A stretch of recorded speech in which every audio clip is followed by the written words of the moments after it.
नमस्कार, मी रुपाली. रुपाच फूड स्टोरीवर तुमचं स्वागत आहे. आज बनवूया बीट ओट्स कटलेट. त्यासाठी लागणारं साहित्य: एक बीट धुवून किसलेला, ओट्स भाजलेले आहेत हे, 2 बटाटे, एक छोटा कांदा, हिरवी मिरची, आले लसूण पेस्ट, 1 चमचा हळद, धनेपूड, जिरंपूड 1 चमचा, कोथिंबीर आणि चवीपुरतं मीठ. ओट्स मी हे भाजून घेतले होते, ते मिक्सरमधून काढले. बटाटा हा किसून घेतला. आता कढईमध्ये तेल घालते. कांदा,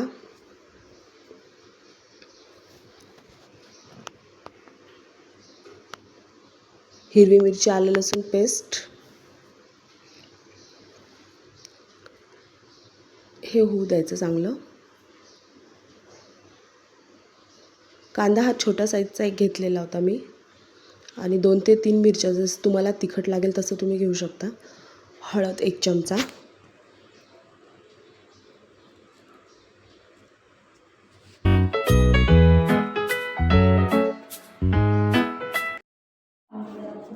एक बीट त्याचा किस काढून घेतला, साल त्याच्यावरचं साल काढून तो किसून घेतला होता.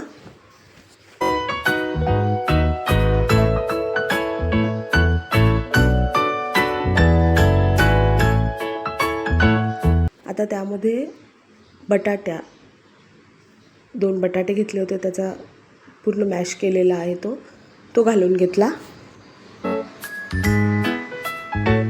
हे चांगलं मिश्रण एकजीव करायचं, म्हणजे एकत्र करायचं.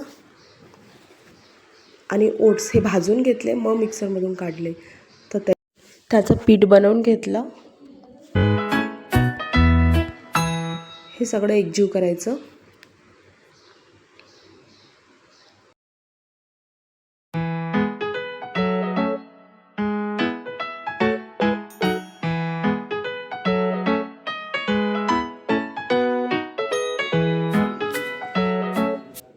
आता त्यामध्ये धन्याची पूड टाकली, 1 चमचा, जिरंपूड 1 चमचा, मीठ चवीनुसार. सगळं मिक्स करून घेऊ.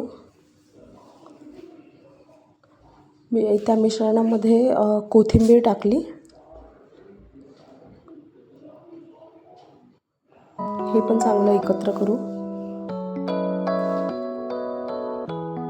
चांगला गोळा बनला. मिश्रण चांगलं एकत्र झालं आहे. गरमच आहे हे.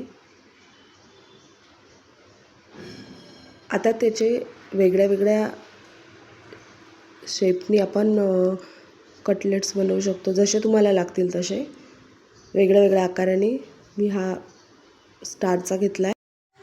कुठल्या पण आकाराने केलं तरी काही फरक नाही पडत, चव तीच राहणार आहे. फक्त दिसायला वेगळं वेगळं आकाराने केलं तर ते मुलांना छान वाटतात आणि ते आवडीने खातात. काहीतरी स्टार म्हणा किंवा कुठला आणखी शेप दिला तर त्यांना ते बरं वाटतं गोलपेक्षा, नेहमीपेक्षा. तर पॅनमध्ये तेल टाकून घेते आणि त्याच्यामध्ये आपण ते सेलो फ्राय करू. ते डीप फ्राय पण केले तरी चालतात, पण मी सेलो फ्राय करते, जास्त तेलकट नको म्हणून. हे सगळं टाकून घेते एकामध्ये.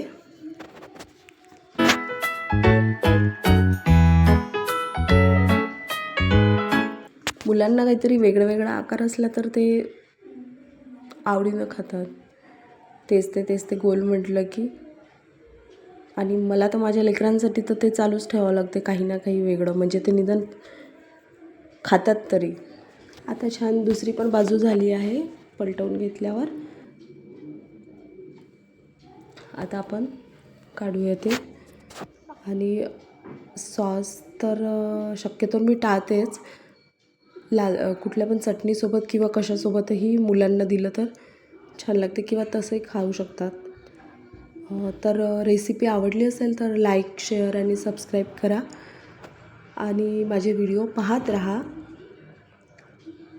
तर भेटूया नंतरच्या रेसिपीसोबत. धन्यवाद.